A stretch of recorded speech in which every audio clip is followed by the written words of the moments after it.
podcast thing. The stress is on now. Hello and welcome to the Hackaday podcast. I'm Elliot Williams. And I'm Tom Nardi. This is episode 339. It's the Vape episode, but we've also got a flying DeLorean and DIY science. This week in Hackaday news, tons of Supercon announcements. On Tuesday, we announced the workshops, and their tickets went on sale too.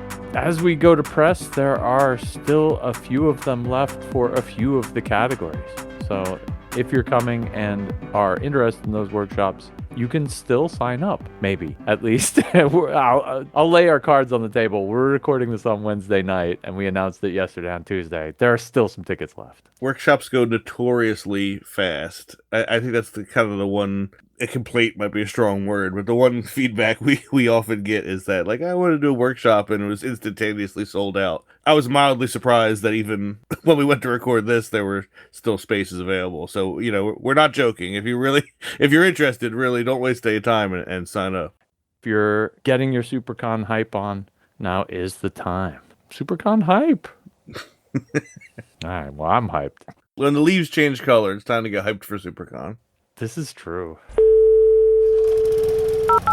This is a journey into sound. What's that sound? What's that sound? Well, without further ado, let's run a What's That Sound? Oh, boy. Doodaloo. This is a brand new sound week, so here comes the sound for you to guess at. And Tom, you can take a crack too, if I uploaded it. Yeah, let me grab it.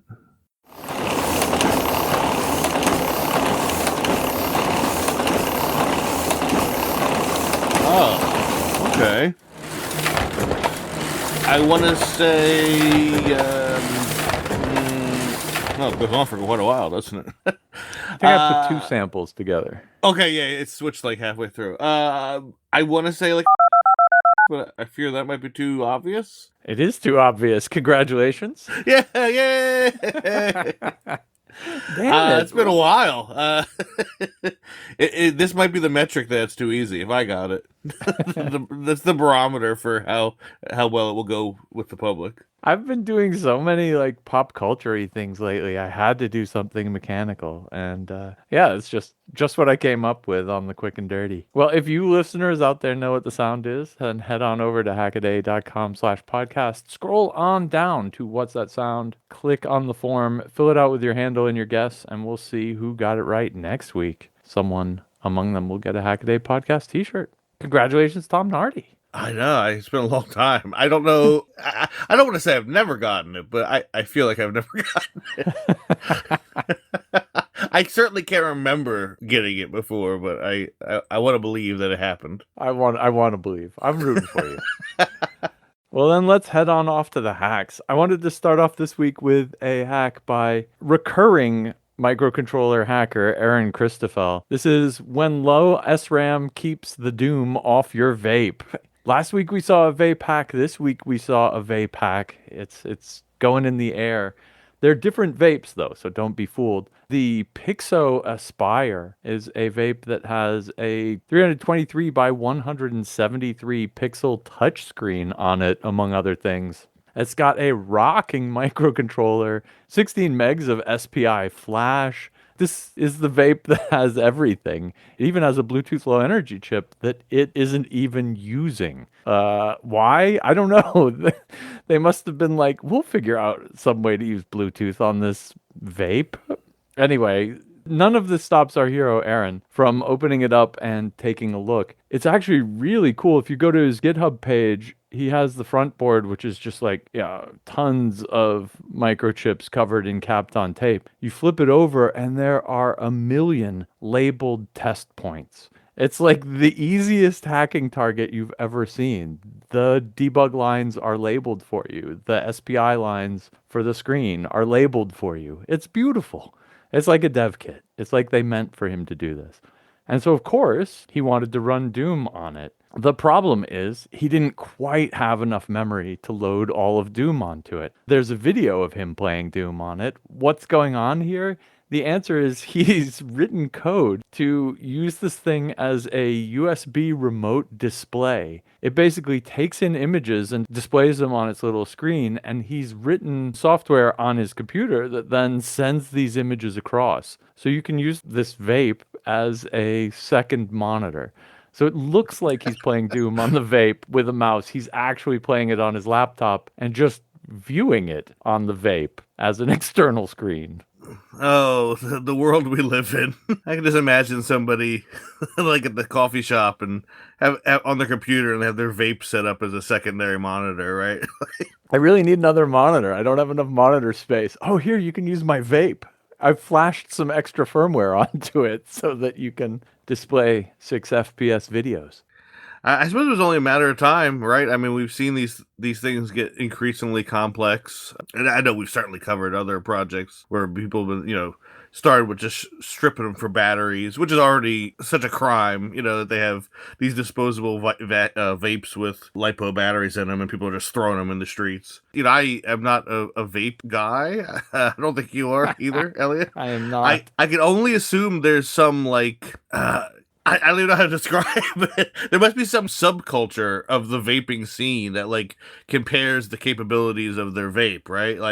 I guess I think everything has that, right? If you get car people and they tweak their cars and they race them, I guess you have vape people who want to have the most advanced vape at the coffee shop. I don't know. But I mean, they must be doing this for a reason, right? I mean, they're putting this hardware in there and bringing the price up too, because I don't know if you said it's like $35 or something for this thing, which doesn't seem cheap to me. Right? It seems pretty expensive for a vape. They're definitely passing the cost to the consumer, and presumably they're happy to pay it. So there must be some street cred involved in being like, oh yeah, I have the BLE enabled vape. I can't.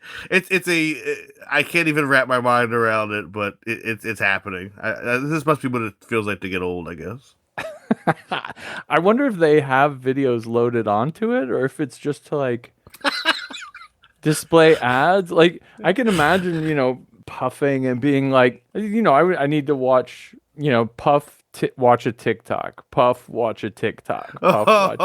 Watch there's got to be some weird world in which a tiny little screen like this is useful. That you also put in your mouth, so impossible to actually see while being used. But I guess everybody around you can see it, so that's what counts. My secret fear is that what it actually is there for is to display whatever vape juice you're using, right? And it's probably its actual reason for existing is just to say you've got lemony lemon loaded right now or whatever, and not, purpley purple. Well, these are not real vape flavors. You say that, but I'm not as confident as you are that they're don't run out if you're wanting to buy purpley purple. Yeah, Hackaday said I could get purpley purple. Yeah, but I think you nailed it here, is that the reason this one is so ridiculously well endowed is that A, it's not a disposable vape, B, it's a high-end one that costs $30, and C, well, there is no C. But why would you put a Bluetooth chip in there if you're not even using it yet? I don't know. It's future compatibility. I mean, as much as I hate to say it, I could imagine a future where your vape pops up a notification on your phone to tell you that you're low on. Oh, you're almost out of juice. Yeah. I'm not defending that in any way, but I can certainly see it, as something that they could tout as a feature. I totally defend that. I think that's awesome. That's a great feature. I'm down with that. And last week in vaping news, I guess. Oh boy. This is how far we've fallen.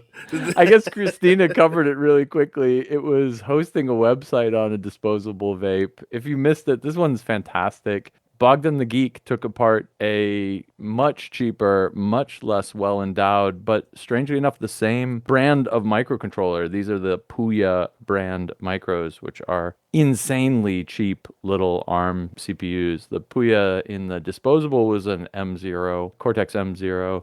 not much memory, certainly not as much outboard flash, et cetera, et cetera. But that didn't stop Bogdan. And what I really loved about this is that he was hosting a web server on this. So that means, you need an IP stack. He uses micro IP. You need some way to get the data out, and the serial line wasn't cutting it. So he uses semi-hosting, which is an ARM debugging mode. It's just basically like a serial memory dumper debugging tool. It's like printf as a system call, basically.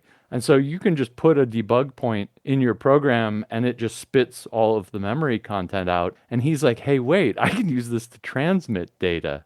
So he's using the semi-hosting to send serial data into and out of the chip in this disposable vape and encoding it over SLIP serial line IP, which is pretty damn cool. Anyway, it's just really funny, that one, because, I mean, a web server, ironically, these days, a web server is not all that resource intensive, and you can run it on even a disposable vape.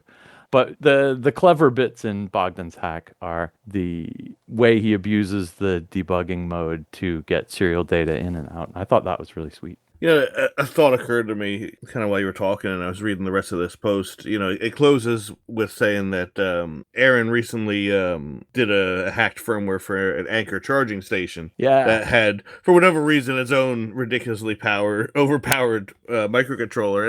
And I wonder, are we just hitting the point now where like there is no such thing really as a underpowered microcontroller? Like Yes. Have even the cheap ones become so powerful that like, well, I guess I'll just have quad core USB power bank because that's the cheapest microcontroller available anyway. Yes, that is absolutely the case. And this is living proof of it. This is, the vapocalypse is absolute proof that we are in a world now where it doesn't make sense to use a small microcontroller, certainly for anything, that you're making in quantity like these, because these things are so cheap, Yeah, like what are you going to do? You're going to get, an 8-bit micro in 2025, if you can even find anybody still making them in large quantities, and then struggle with, all the downsides of that. They're ironically more expensive. Yeah. It's cheaper to get one of these super high production, ultra cheap micros that nonetheless has really, what 10 years ago were really high end features. Yeah, I mean, I remember when I was doing, the CyberDeck SAO, and I was looking for the microcontroller. In my mind, I was going to do, AT Tiny. And then I looked on DigiKey, and an AT Tiny was more money than a modern microcontroller with far more capability. So even at a scale of, I think I made 30 of those, like I'd literally be wasting money, to use an 8-bit micro compared to a 32-bit. So I guess this is just that at scale of, tens of thousands or even more. Yeah, I suppose, the ultimate winner is us, right? Because we're going to be finding these things on the side of the road. We'll be able to repurpose them. But it is just wild to see what the bottom of the barrel looks like now. When the bottom of the barrel is playing Doom, you're in for a good time. That's right. Well, I picked this one first because I've been personally very interested to see this project develop. We've covered it for at least a couple years now, and every time there's an update, I get very excited. This is Brian Brocken's full-scale flying DeLorean. And before you get too excited, I should qualify that it is a foam DeLorean. But hey, it's better than no full-scale flying DeLorean. The story starts, I think, in 2023 or so, where Brian got his hands on this robotic arm CNC router deal that could, the sort of thing you'd see working on a car in an assembly line. And he had the bright idea, like, well, I'll just have it carve a DeLorean out of foam because, that's what you do when you have access to this kind of technology. And that was cool enough, right? A styrofoam DeLorean to have kicking around the garage. And then at some point he said, well, now I'll mate that with effectively a gigantic quadcopter frame and I'll have a flying DeLorean. And I don't think anybody would say building a flying DeLorean would be easy.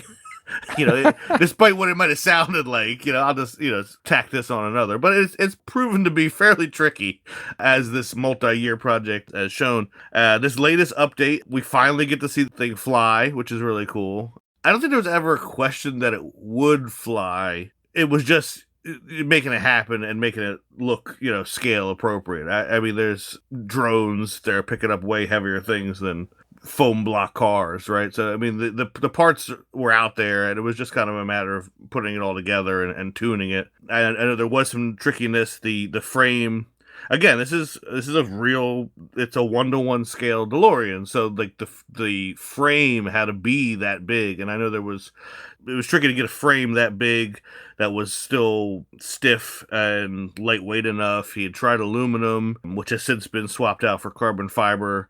Getting a quadcopter that's, I don't know how long this thing's gotta be, but like at least like 15 foot long probably. That takes some tuning. I think the cool feature, other than seeing the thing fly, is that he's also implemented the tilt down wheels now. Because if you're going to have a flying DeLorean, obviously the wheels have to tilt down, like in the movie. And I don't know if I even realized this was the goal, but it actually drives too on the wheels. I thought, silly me, it's enough to just have a flying DeLorean, but no, he wants it to actually drive on the wheels. So the rear wheels have a motor, and the front wheels do turn, albeit a little roughly. So the thing can actually drive on the ground as a gigantic remote controlled car and then lift up and fold the wheels in. It's really remarkable to see. I don't know, what it will take to make it look like a real DeLorean, because it still looks like a big block of foam. I do wonder about, the finish.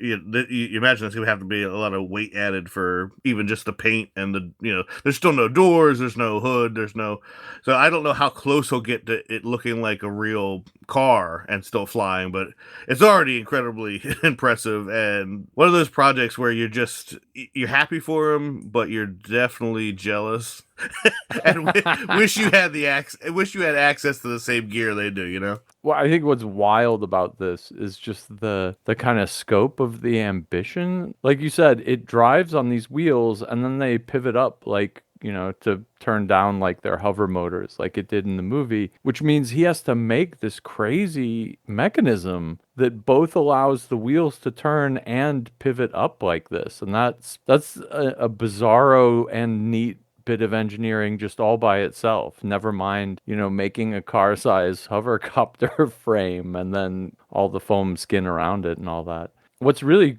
wild is that, of course, it's got a bit of weight to it, so it has to have some pretty beefy propellers, and he has to manage to fit these. Like, he's got this weird constraint because the propellers have to fit inside the body of the car. So like, he can't have them be arbitrarily big. They have to fit inside the car so that you can't see them, right? And so it's funny because they're offset a little bit. It's got 4 of them like a quadcopter, but you have to imagine the front 2 are kind of skewed off of each other and the back 2 are, just because there's not enough width inside the frame to have them both there. Otherwise the blades would collide with each other as they go by. I could see how this takes like 4 years to get this far, because getting this far has involved surmounting a whole bunch of crazy problems. This is a deep one, folks.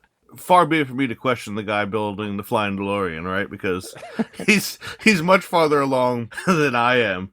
But speaking like you're saying with the offset motors in the front, I wonder, would one large motor in the front, not have made more sense? Like a tricopter kind of setup, I would have thought, and that would have given you the ability to have one larger prop. But tricopters fly funny. Tricopters to get now we're gonna get deep into the quadcopter weeds, but tricopters have to have one of the motors on a pivot because otherwise they can't yaw. Oh right, yeah. They can pitch and roll, but they can't yaw. And the single motor's usually in the back too, right? I don't know if I've seen one lead with the pitch motor. But tricopters ended up being, in the evolution of funny flying vehicles, tricopters ended up being abandoned because you have to put one of the motors on a servo, or at least you have to be able to pivot the motor with a servo, and that just sucks. I also wonder, how well does the flying DeLorean have to fly to be impressive? You know, like I'm cool Not when any it better just, than this one.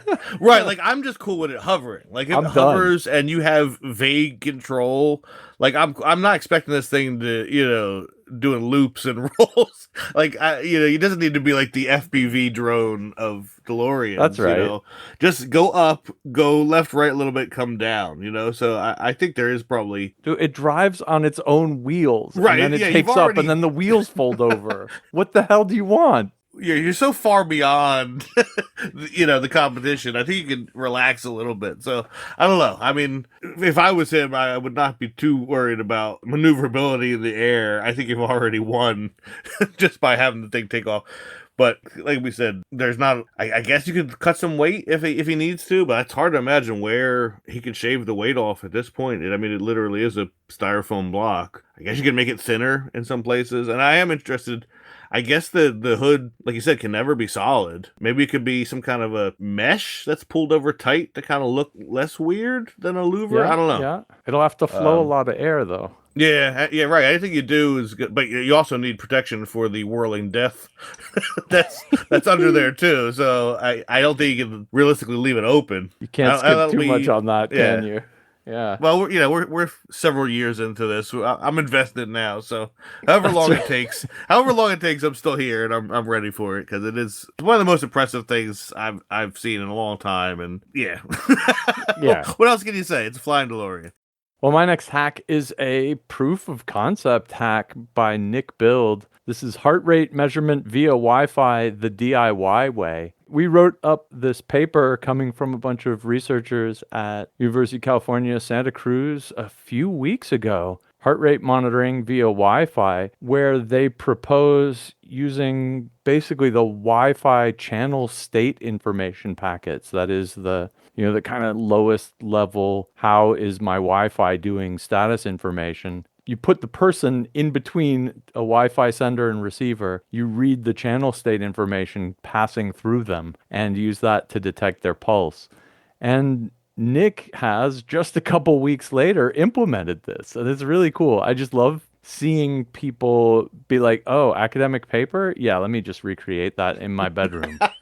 And this one's particularly easy, though, because it really does just require two microcontrollers that can do Wi-Fi. In this case, he's using two ESP32s and just recording the channel state information packets and sending them to his computer for further analysis. Oh, but going from the channel state to your heartbeat being detected isn't entirely easy. In between, there's a neural network, and that's kind of cool here. He's using a long short-term memory network, LSTM. It's a recurrent neural network. So it's designed around taking samples over time, and it takes its last prediction and feeds that in to the next prediction it makes. So every time it gets a new data set, for instance, in this case, it's new channel state information. It takes this channel state information and what its guess at whether you had a heartbeat going on last period was, and it puts these all together. And so that makes it have kind of a long memory in that sense. The previous results get weighted into the current result, and that's where the memory comes from. And that lets it do this kind of pattern recognition that it needs to do, where it says, oh, the signal's perturbed for a little bit and then not perturbed, and then perturbed for a little bit and then not perturbed. And that is the person's heartbeat going on.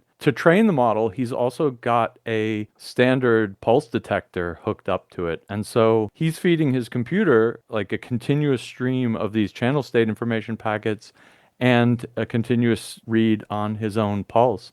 And he just sets the neural network on it and says, okay, go learn the pattern. And it does. And it does pretty darn well. It's usually within, a few BPM of the baseline heartbeat. Now, I don't think he's done the really hard tests on it, which is to go run around and get your heartbeat way, way, way up and then test and see if it can do that. I don't think he trained it on that kind of data either. So it's kind of not fair to make it extrapolate like that. I'm sure he could, but that's not the point here. This is a proof of concept, and it's awesome that he gets it working at all. And it's a super neat example of how neural networks have kind of become LLMs in people's minds these days. This isn't one of those. It's a kind of a few years older model, and it's a model that's really successful at doing things other than just predict the next word and make random babble. This one's really good at doing pattern recognition, basically, patterns over time in particular. And for that, they're super, super effective.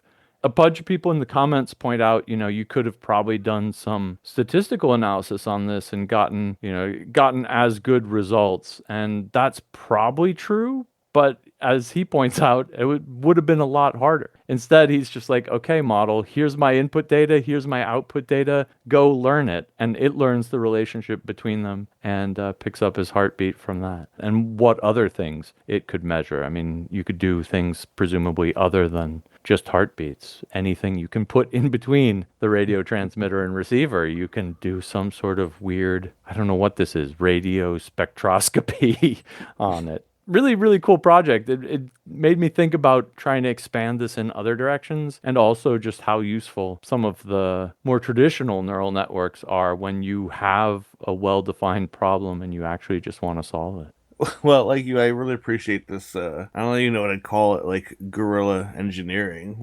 where like, Yeah. you see something that's in a paper and it's it's locked up, and you're like, all right, well, I guess I know what I'm doing this weekend. Just for spite, let me reverse engineer this whole thing and release it as open source. I love that, and what other kind of community does that sort of thing happen?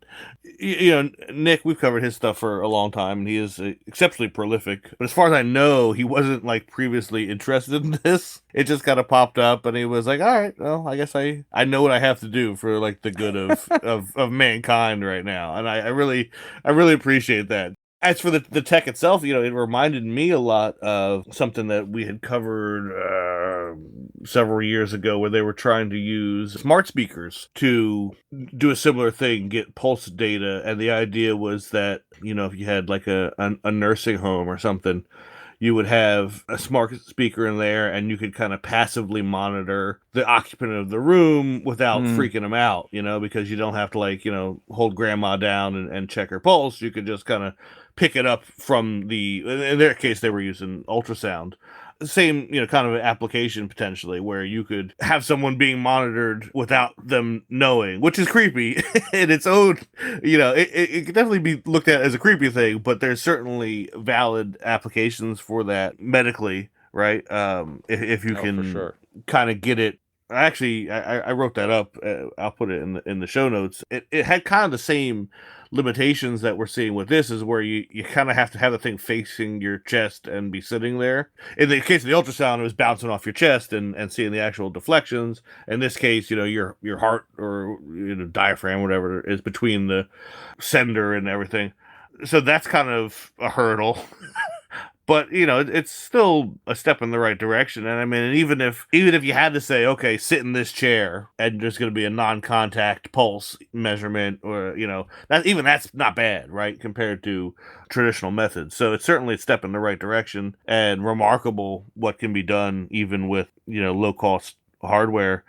I think that one of the cool things is that it is relatively so cheap to get involved, right? Like, this is basic stuff. There's not a whole lot of medical monitoring, I think, that you could get into without breaking the bank, right? So this is a very interesting and fertile area for DIY experimentation, because you don't have to have a expensive hardware to get started. Yeah, and I think your idea of, think about the uses for this. Imagine you go into the doctor's and you just sit down in the chair and you're talking to the doctor, and by the time you're done, it's got your pulse recorded, and something else has picked up your blood pressure and something, right? It's like the tricorder scenario. It's like non-invasive medical sort of thing. Like, it just makes that experience less less annoying for both the doctor and the patient. Nick's video and our write-up both said that the paper is behind a paywall. Of course it is, but nature always finds a way.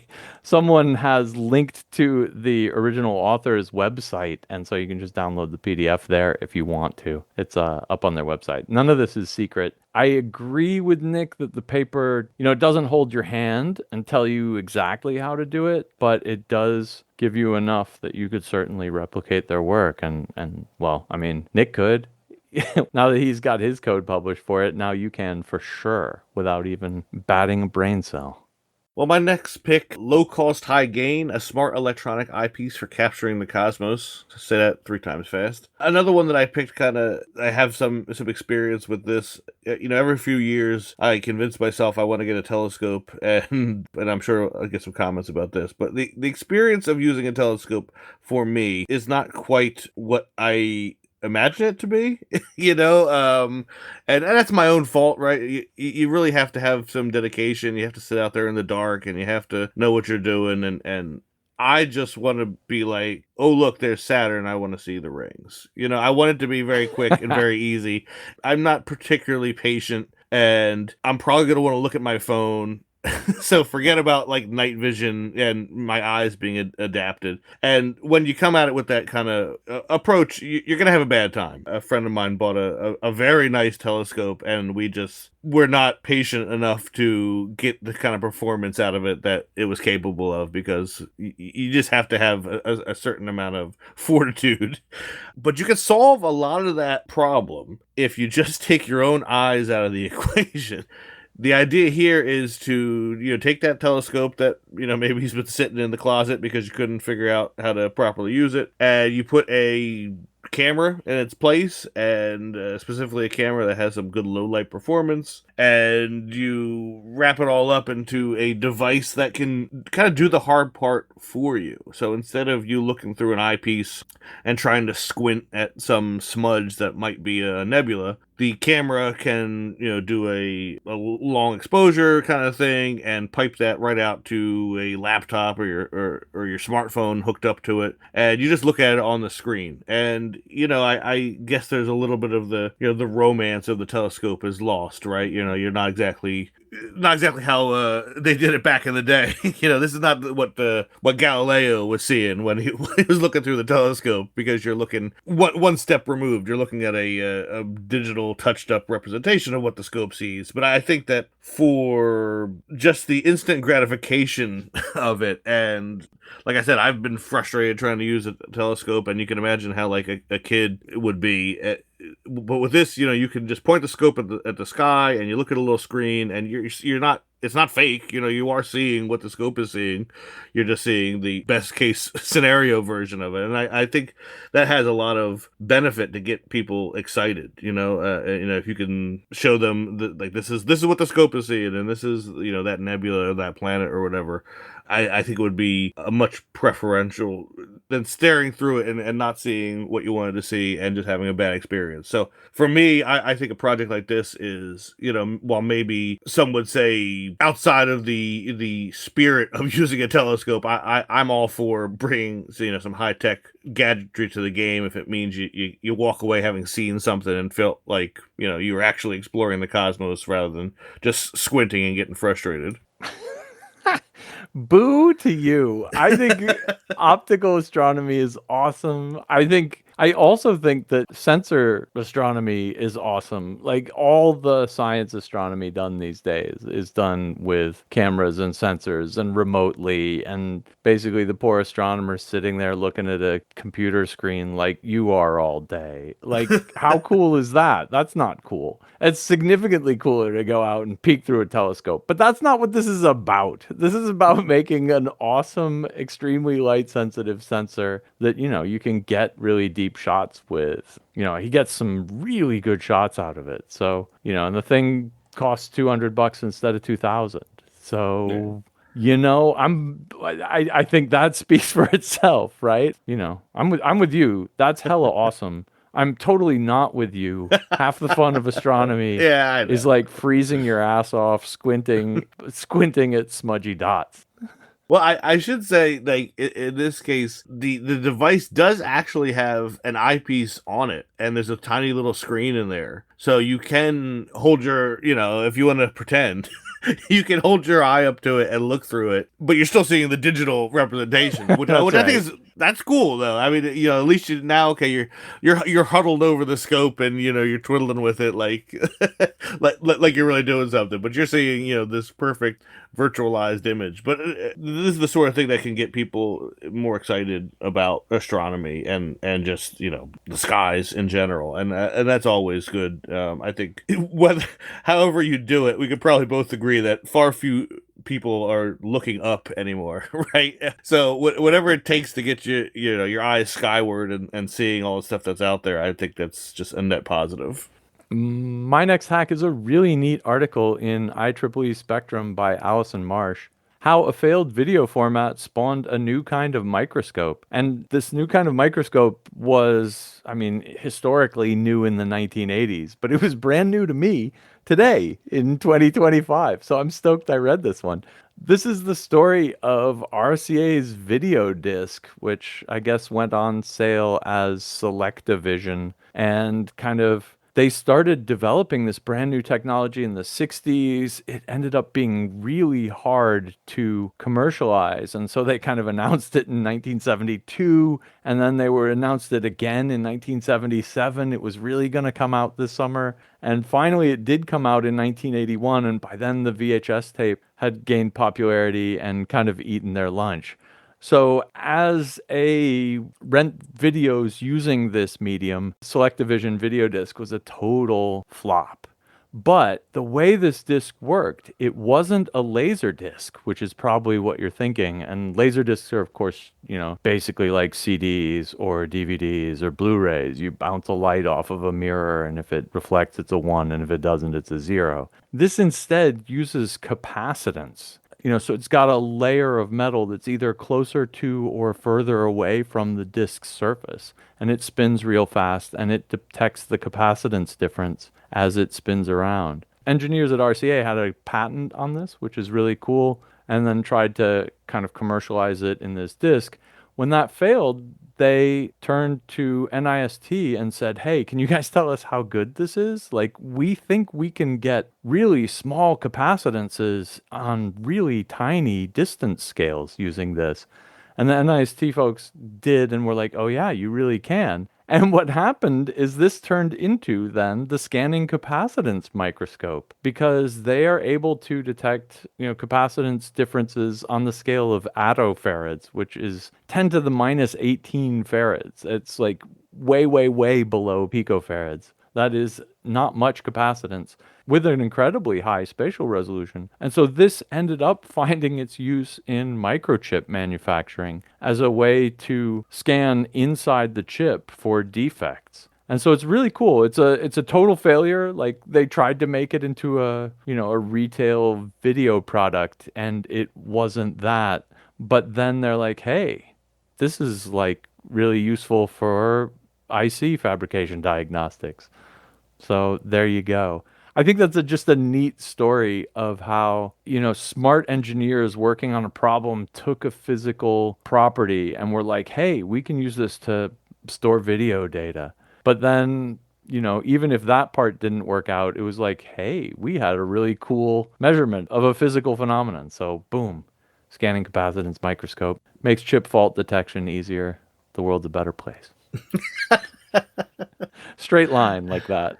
Yeah, that's how it works. I think you had mentioned that, like, Laserdisc. I also at first thought this was the same thing, and I guess it talks about in the linked article from Spectrum. I guess like a lot of people make that confusion. Like, no, it's not Laserdisc. This is video disc. It's something totally different. There was obviously a lot of downsides with the technology itself. Like, they talked about, like, you couldn't touch the discs because that would screw it up, and like dust would be disastrous. So like the discs had to stay in these plastic sleeves, and like the whole plastic sleeve had to be loaded into the machine. It seemed like there were some warnings that this might not have been the most practical of video format.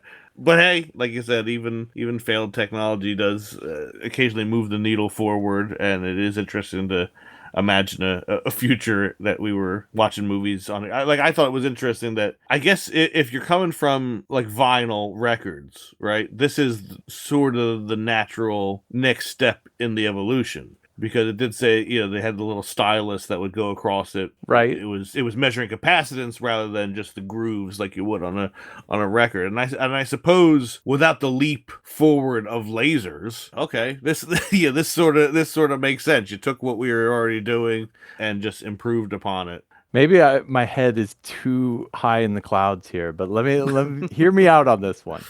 So first of all, in that kind of 1960s, there was scanning electron microscopes where you shoot an electron at it and you see what bounces back off. But then around about this time, maybe a little before, maybe a little after, we have all of these weird commercial audio and video products, including but not limited to the vinyl record, which you just mentioned, which uses a tiny little needle to go into this gap and it detects the wiggles as it goes around this gap. Atomic force microscope is a device that uses a tiny, tiny little needle and pokes down at such resolution that you can pick up individual atoms as you drag it across the surface of something. It's basically a record player. This one has got this weird video disc with a capacitance reader, and that gives you the scanning capacitance microscope. There are, of course, scanning laser microscopes, which are basically just CD players where they shoot laser at the surface and see what reflects out. Is there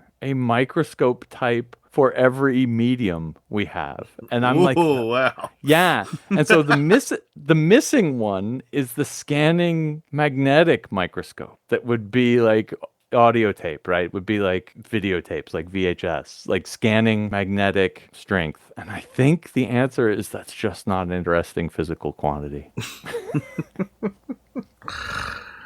Yeah, I think it just is a dead end. Sorry. Almost made it though. We almost had it. Almost. But I'm telling you, the record player is just a big, clunky atomic force microscope. I like that. There's certainly something there. There's something there about, building upon those first principles, right? And just getting more and more accurate with it. Exactly. All right, well, take us home. You have to avenge my failed analogy. Well, this one is actually something I wrote up last week, and I'm going to invoke privilege and talk about it because I thought it was fascinating. This is listening for the next WOW signal with low-cost SDR. I think what makes this project unique is that it comes from the University of Puerto Rico at Arecibo. Arecibo was synonymous with their radio telescope until it was sadly lost. And these are people who are very into scanning the sky for radio signals, and who better to take on this challenge. The story kind of goes that the university was doing some research on the WOW signal, which was detected back in 77. They kind of realized that, because of how primitive the gear was back then, that you could pick up a similar signal with off-the-shelf SDR software-defined radio.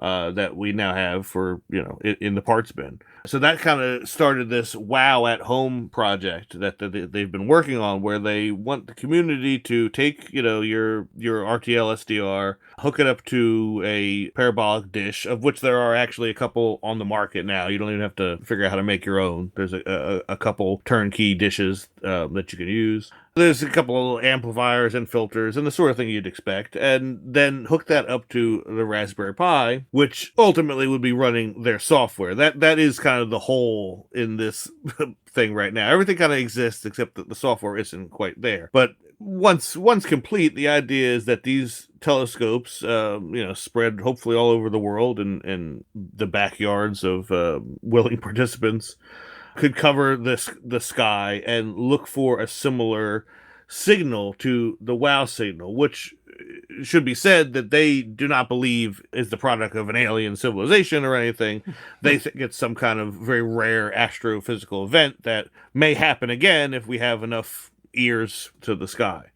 Personally, I've been fascinated with the idea of the at-home radio telescope, and it's another one of these things that, has not become... I mean, you could have done it back in the day, but it's so much easier and so cheaper to do now that, it's almost like a weekend project to get this set up. And it's kind of crazy to think that, the technology required to pick up the WOW signal in 77 is now something you could do on a rainy Saturday. You can put this thing together. It's simplified by the fact that they're not even proposing like motorizing the dishes or anything. Their whole concept is just, incidentally, was kind of how the Arecibo telescope worked itself, because it was a crater and not easily pointed. you just look at one point in the sky and let the rotation of the Earth do the work for you, right? So it is a very, as easy, and I use that term lightly, as easy as the homebrew radio telescope has become. This is even like a step easier than that, because you don't even have to worry about pointing the thing accurately. Once you got it in position, it just sits there. So what's missing is the software. They have some software, but definitely the tricky part is, how do you parse this data coming out of the receiver and figure out if it's worth something and acting on it? So that's where they're kind of looking for help. Anyone who has experience with radio signals and software development. Specifically, it sounds like the goal is to do it in Python and again, make it deployable on a Raspberry Pi, right? So those are kind of your constraints. They do want to have a mode, which I think just sounds cool, where it'll do a live preview of the data in like the paper printout style of the original WOW signal that was detected by Ohio State. That famous picture, which is on the article of they circled it. Oh wow, So they would have a live little screen going, and I'd love to have that just ticking away on a screen in my office or something. So if you're into this kind of a project, like I said, they're looking for help from anybody who's interested. And I think, the loss of the Arecibo telescope was huge to astronomy. And this will not replace it by any stretch of the imagination. But I think it is cool to see a community project kind of in that spirit and at least honoring the idea of the Arecibo telescope and bringing that home, literally, right, in a way that the original scope certainly could not. It's funny that we live in a world where it is easier and cheaper to operate a radio telescope in your backyard than it is to operate a regular old light telescope. Yes, yeah, accurate. Very but accurate. Like all you have to do to make a radio reflector is you get a nice, properly parabolically shaped piece of metal or metal wire even. Like it doesn't even have to be solid. It's pretty easy to do compared to like grinding all the optics you need for a fancy light telescope. It's a lot easier. And they estimate that, you can set yourself up for $500, including the computer, if you buy stuff off the shelf, and you can do it for a lot less than that if you're willing to build some stuff. And I know we've seen some foam board radio telescope designs where it's not even a real parabola. It's just kind of a horn-shaped thing that points up at the sky. And what used to be the limiting factor in these, of course, is the SDR you have in the middle of it. And now that you can pick up an SDR for $10, $30 if you want to get a really good one, for this sort of frequency range, dude, it's fantastic. So like radio astronomy is well within range now. And I think that's interesting too. At the same time, we are seeing lots of weirder stuff out there in the radio and X-ray frequencies that this could actually be useful for. Like, you don't have to be looking for little green men signatures. There are, nobody really understands the fast radio bursters, which go off every once in a while. And actually, just this year, there was a new and similar sudden burst of light. What was this one called? Long period radio transients. Just in May 2025 was kind of classified. The astronomy here gets a little out of reach of the home gamer. Like, to do real work on fast radio bursters, you need to detect the polarization of the signal coming in. And I think you can't do that with simple gear. Somebody's going to build the amateur rig that can do polarization detection too. And then, then the game's on again. Still, you can kind of see these things, and they've been elusive and only recently discovered because they're super short transients out there. And so this idea of just getting a whole bunch of people to point dishes, even little amateur-sized dishes, all up at the sky, makes it a lot more likely that we'll see these really short events. If thousands of people have these in their backyards pointing up, that provides a lot more coverage. And I think that's kind of the science goal of what they're aiming at here. And I think that's really, really cool. If you've wanted to get into radio astronomy, there's never been a better time than now. And this is kind of making it super, super accessible.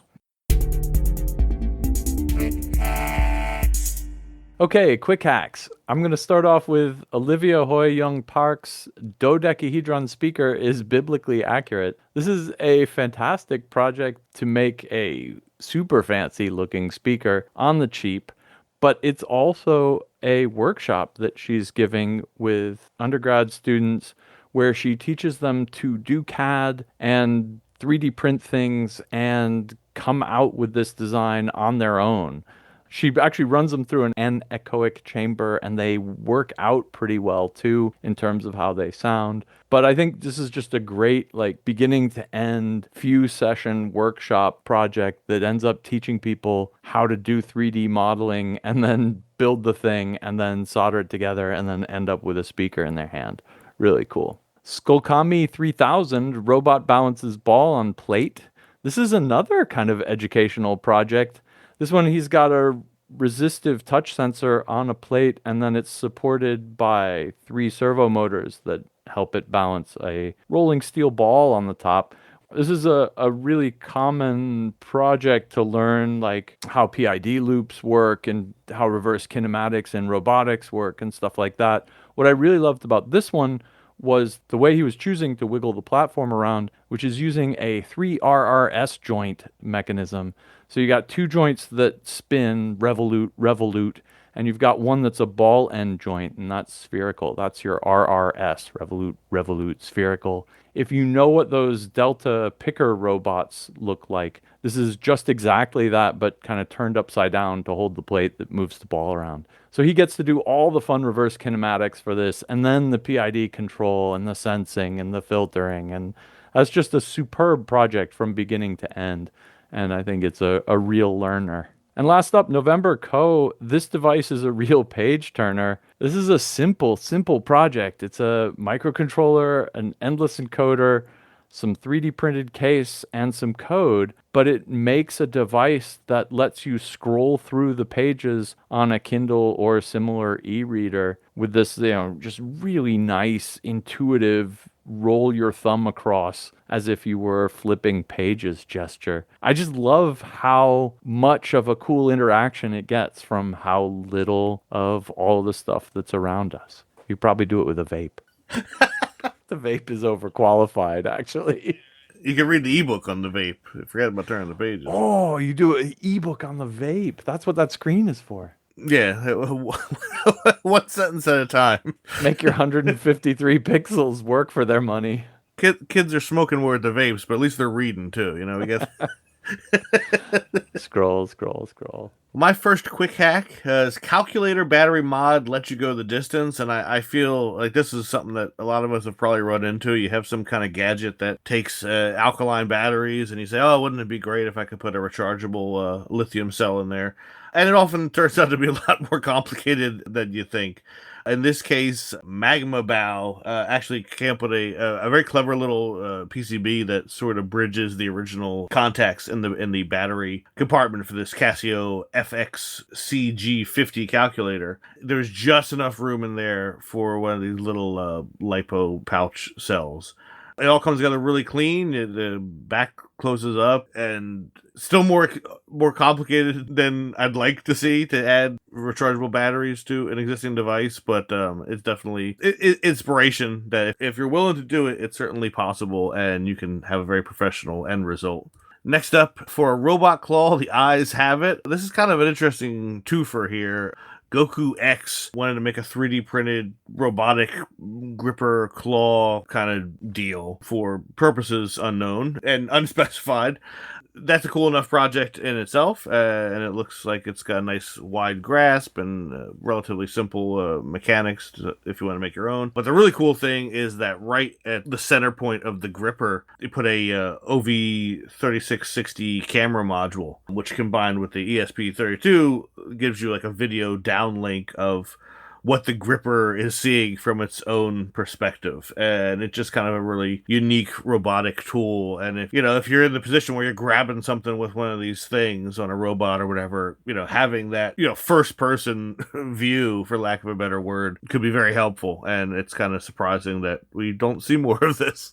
And finally, Mandrill Magic, small box assembly with 3D printing. This is a really cool one. We often think of, rightfully so, as 3D printed parts as kind of the final product, right? You print the thing, you take it off the bed, you install it. That's the beauty of printing parts. But this is a case where the printed part is actually tooling, essentially, in the assembly line.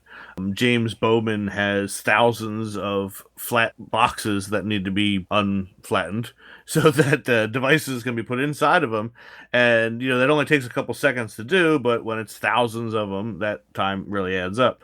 So he went into OpenSCAD and he designed this really cool wedgy kind of curved shape that he could clamp to his desk, and basically you could just take the flat box, push it down to this shape, and it automatically unfolds the box and it gets it square so it can be closed up in one quick motion.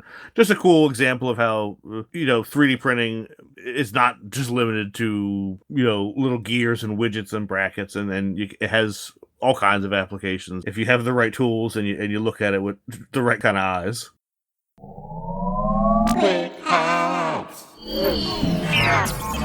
That brings us to our Can't Miss articles. These are long-form pieces written by our fantastic Hackaday writing staff. This week I wanted to pick Maya Pasha's Meta's Ray-Ban display glasses and the new glass holes. This is fresh on the heels of Meta, formerly Facebook's not very slick reveal of their new smart glasses. What's nice is she doesn't focus on the kind of technological flubs that went on during their release, but instead tries to say, what's the technology here? Why did this not work when Google Glass tried to do it? What's different now? And what exactly is going to be the killer app for something like this? And that's the part that I think is really an interesting and open question. I think with the Google Glass also failed product, we all figured out what the downsides were. It was complete invasion of privacy to have an always-on recording video recorder on your face, and basically they were too expensive for what they offered and all of that. And I think the question Maya's raising here is, has the software's capability gotten up to a point now where you could actually do something useful with these things?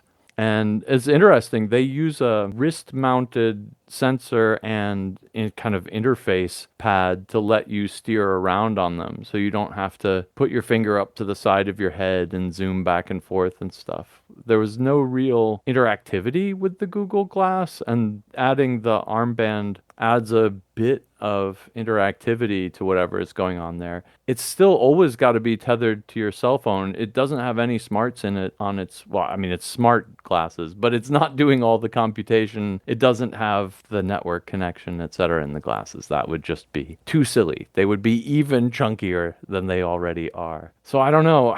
She comes up with simultaneous translation or something as a possible solution, but I think the delay in doing any AI translation now would make that awkward. I mean, is it better than you just don't know the language and you have to look it up in your Frommer's guidebook to figure out how to say I would like a 3-minute egg? I mean, yeah, it's probably better than that. So, that's a good thing.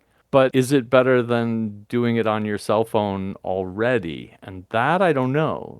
Why don't you just take a picture with your cell phone and cut out the smart glasses middleman? I mean, I guess it could be always running, but then your phone's going to be always sending all the text out to the internet. I don't know. I just haven't figured out what the compelling use case is for these yet either, honestly. I mean, I think that one could work if everything were a lot faster. That's the way the tech's going to go, of course. The mainframes in the background doing the number crunching are not going to get slower. The routines doing the character recognition and translation aren't going to get any slower. So that's, maybe that's the viable future.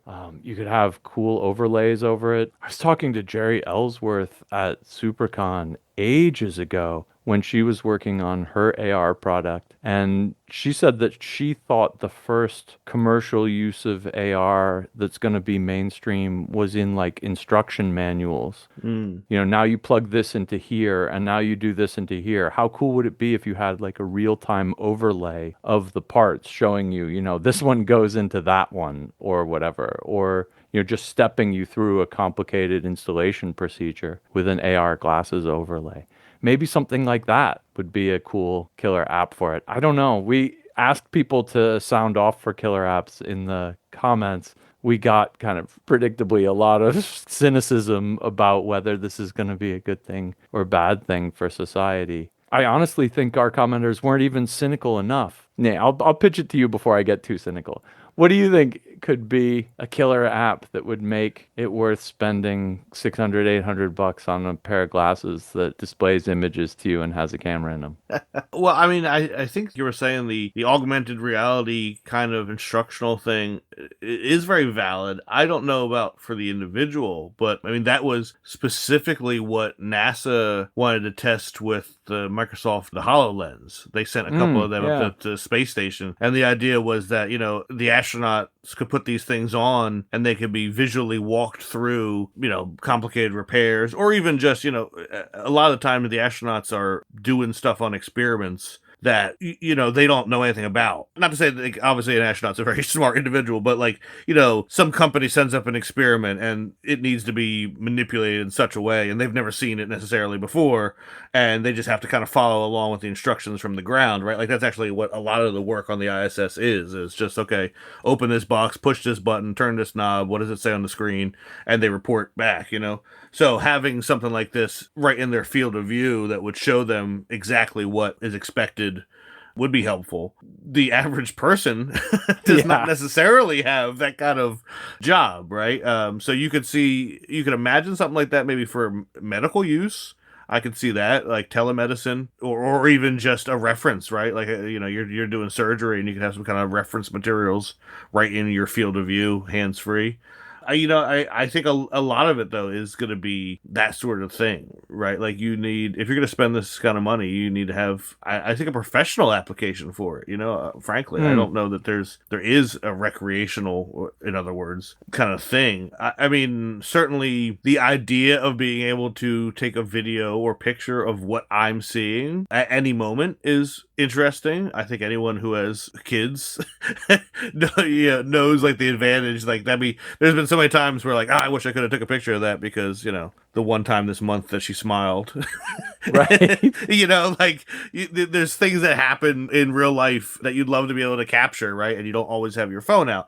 But to what you were saying, that would mean a constant recording, and then okay, save the last 10 seconds or whatever of the constant stream, which is possible certainly, but would have a serious knock on battery usage and that kind of thing. So I don't know how practical it is to run a recording all day. As it is actually, like the Google, at least on the Pixel phones, like when you take a picture, it's actually as long as the camera app is open, it's effectively recording. And when you hit the shutter button, it's like actually the half second before you hit something like that, as long as the app is open. And that does help you get those blinking and missed it kind of moments. So it's a little bit like that, but on a larger scale. I would say, though, regardless of the immediate applications, I mean, this stuff is coming. Wearables. It's the sort of thing that the applications will probably follow the device, right? Like they're gonna get cheap enough, and I'm not saying this is necessarily cheap enough, but they're gonna get cheap enough that people are like, all right, I'll buy the damn thing, and then I think you'll start to see more inventive uses of it. It used to be if you wanted a 3D printer, you had to spend some decent money and work at it. So you probably had an idea in mind, right? You knew you wanted to make stuff, or you wanted to repair parts. And now 3D printers are almost to the point where they're like a mainstream commodity. And I know, I personally know at least two people who have bought 3D printers without any clear goal in mind. They got the printer because it's $199 or whatever on Amazon, and then they just went on Thingiverse and just started printing stuff out. And then through that, like they eventually said, oh wow, I can make my own stuff, and then they designed their own parts, right? So I think to a degree, it's once you hit that mass market price, people will start buying them, and then you'll have the collective brain trust of all those users. They'll find more applications for it. I mean, if you think about other successful wearables, the smartwatch is probably the obvious one. And what do people do with their smartwatch? They get a text message, they're able to read it on the watch and maybe do a limited reply to it instead of pulling out their phone and doing that. So it's kind of like it's like a smaller phone screen replacement. Would the glasses fit that same niche? Is it useful to have them fill that same niche? I mean, it may be that the user feedback is so important that the glasses will fall down on that. Maybe they'll have some retina tracking thing though. Some eye tracking thing where you can be like, look over here to click, I'll be home 10 minutes late, hun. Look over here to say I'm on my way. Something like that, right? I could see that happening and maybe being useful, but that niche is kind of already filled by the smartwatch. It may be something with the camera, and I can imagine me 20 years ago saying, why do I want a camera on my phone? I already have a camera. This is a phone. That's just stupid. And now our phones have become cameras, and like we barely even call each other on them. Now it's just like a little portable computer screen. So maybe that's the direction it's going to go. I don't know for sure. Here's my super cynical take though. I do know why Meta wants us to wear these things. Oh, yeah. And that's because they've got some really big AIs that they want to train, and they want to train them on human behaviors in the physical world. And nothing would make them happier than to get a 24/7 video feed of you doing everything you do in your everyday life for them to feed into their machines. People say this sometimes about Tesla, that one of their, big secret advantages is all the data they collect, and it lets them, iterate faster on their self-driving algorithms and stuff because they just have tremendous amounts of video information of human drivers doing their thing. This is like that, but for everything else you do all day, for cooking pasta in the kitchen. And if they can classify that and then use this to, I don't know what Meta's overarching plans are, whether this is going to be cooking pasta in the metaverse. Oh, sick burn. Or it's going to be training AI for robots to cook your pasta for you, which actually I think is pretty reasonable as a guess for why they want to collect all this data. So, yeah, I mean, that's my conspiracy theory hat, ladies and gentlemen. I put the aluminum hat on so you don't have to. But my guess is that whether you want this or not, Meta really wants you to want this. And they have a supreme vested interest in filming everything you do all day, all night. Yeah, check the EULA on these glasses and tell me I'm wrong. Well, and that kind of begs the question: if that is the end goal, and I don't doubt it at all. How long before we start seeing these things kind of subsidized like we do with smart TVs, right? Like smart TVs wouldn't be nearly as popular if it wasn't for the fact that they were, $200 for a 50-inch TV, but they're cheap because the people who want your viewing data are, kicking in to bring that cost down. So are we going to start seeing, $99 wearable smart glasses because Meta is picking up half the bill, or whoever?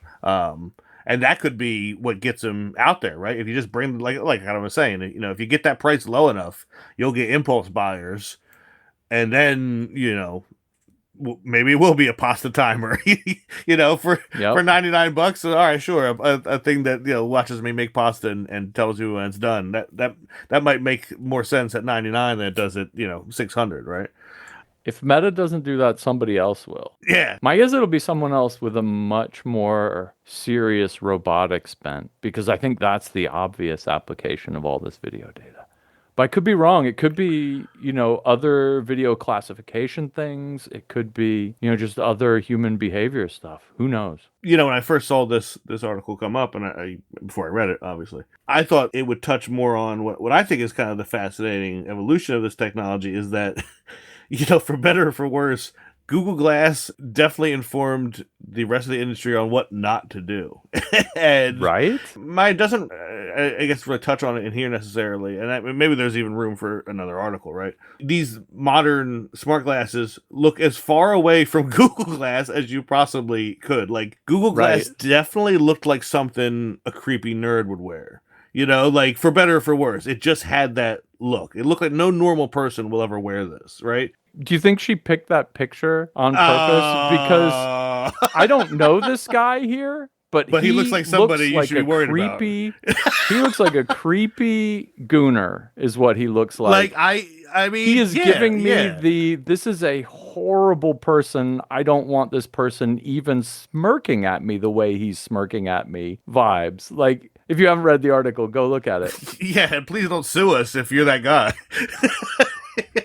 In stark contrast, there's like Mark Zuckerberg, who just looks like a big freaking dork in his giant, oversized black frames. And that may be the trick. I'm picking up what you're putting down. I think that's a lot less evil than the freaking scary tech gooner. Yeah, like the Google Glass definitely looked like something a crazy person would wear in like a Bond movie or something. Like it looks like a villain's prop. Yeah. Because it's so weird. It's not glasses. It's a thing I mean, you had to wear the fake glasses just to wear it because it had no, you know what I mean? It was only one side. It was like, it's not asymmetrical. This is what the Borg wears. Yeah. Oh my God. Yes. It looks exactly like a Borg piece of equipment. It looks like an alien abducted you and forced this onto your head. Whereas, you know, these new ones are just, like you said, they're clunky glasses, but that's not out of style, right? Clunky glasses are kind of a thing, right? So, like, I think 99% of people would way willing to wear these than a Borg implant, right?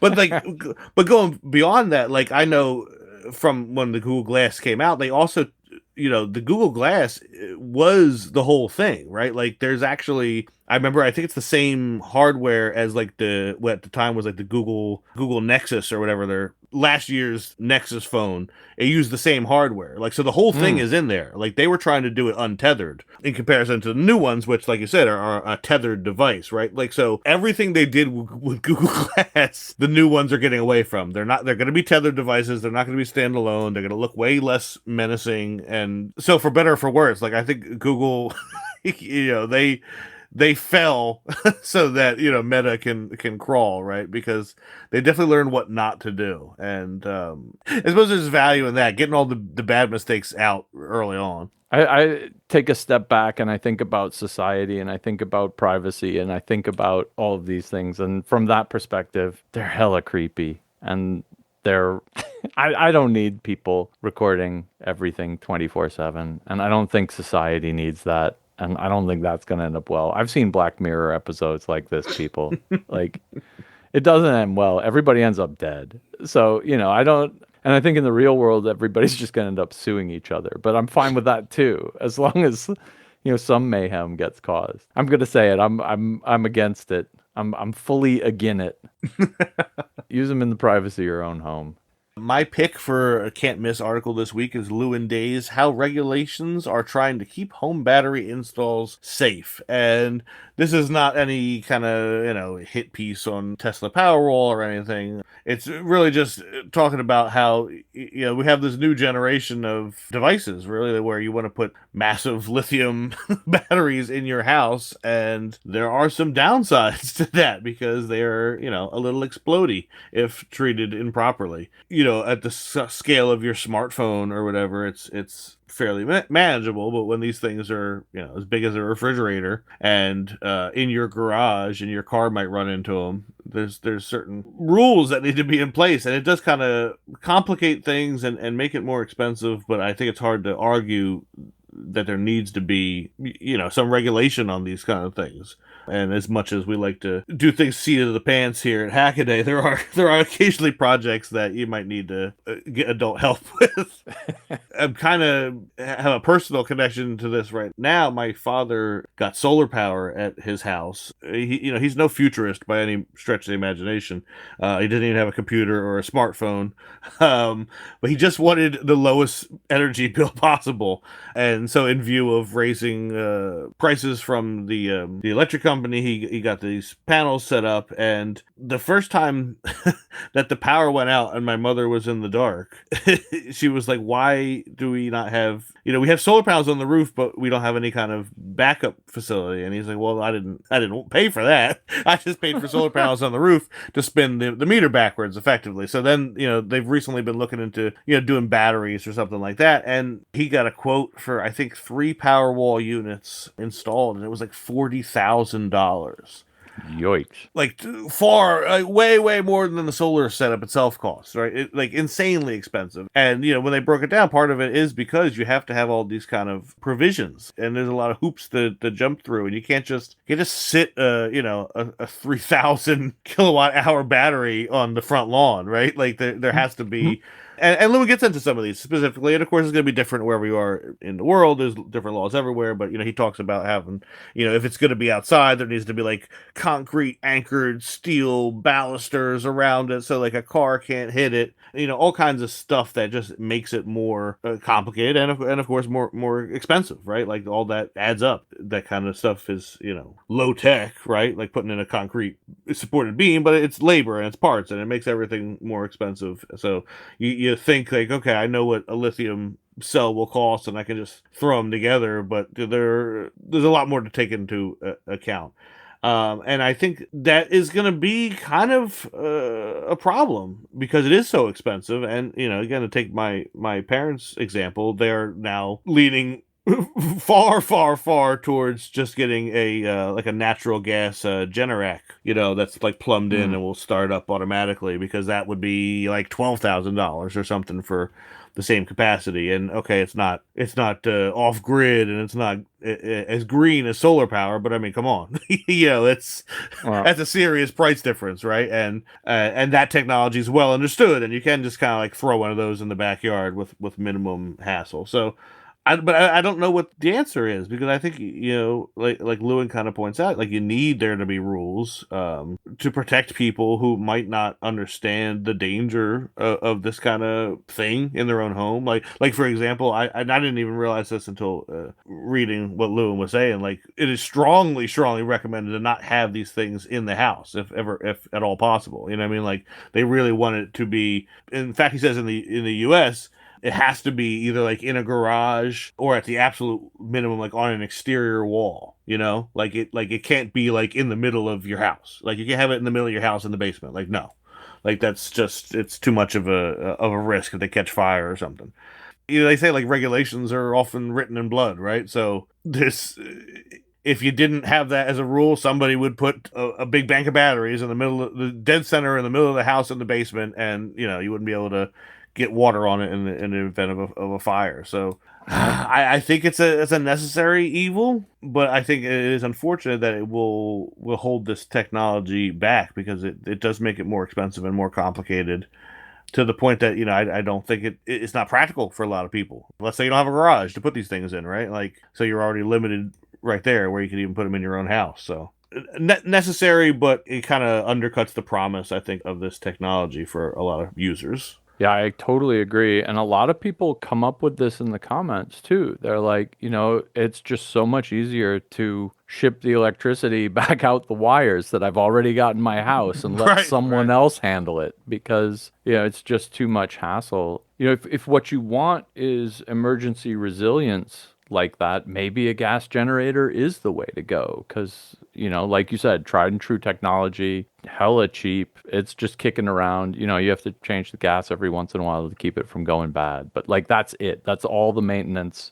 We kind of understand the flammability risk of storing gasoline. It's not so bad. Lewin points out one of the other problems with batteries, which is that, it can't be near your house because you don't want to catch the house part of your house on fire. But then, like you said, it has to be accessible to the fire department if something does go wrong. And it can't be anywhere where they get too hot or too cold. And like, so Lewin's in Australia, and there you're worried about the sun baking your garage and the batteries in it and causing them to overheat, which, even if it doesn't cause a catastrophe, makes them run a lot less efficiently. Or if you're in a place where there's winter, and your garage gets cold, God forbid, like, good luck charging those things when they're really cold. Lithium doesn't like to take charge when it's really cold. Like, there's all sorts of kind of issues and constraints on where you should locate the batteries and how you should put them. And like the safety features, I'm afraid, are kind of at odds with the